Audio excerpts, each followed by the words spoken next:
ময়মনসিংহের ভালুকায় পৌর ছাত্রদলের সদস্য সচিব ও উপজেলা ছাত্রদলের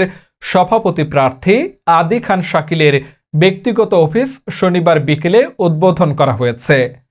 ফিতা কেটে অফিসটি উদ্বোধন করেন ময়মনসিংহ দক্ষিণ জেলা বিএনপির যুগ্ম আহ্বায়ক ও ভালুকা উপজেলা বিএনপির ভারপ্রাপ্ত আহ্বায়ক আলহাজ মোহাম্মদ মোর্শেদ আলম। পরে সন্ধ্যায় অফিস উদ্বোধন উপলক্ষে মিলাদ ও দোয়া মাহফিলের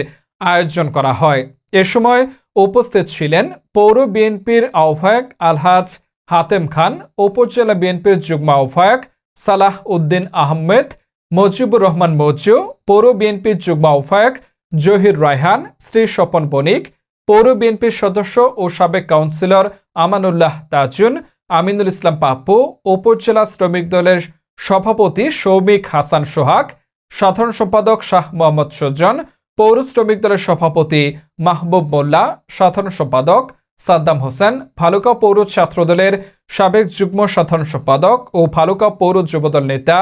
ইফরাত হোসেন খান সোহাগ, পৌর যুবদলের যুগ্ম সাধারণ সম্পাদক ও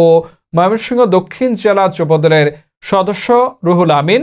জাতীয়তাবাদী রিকশা ভ্যান অটো চালক দল ময়মনসিংহ জেলার সদস্য সচিব মোহাম্মদ আমিনুল ইসলাম সহ আরও অনেকেই।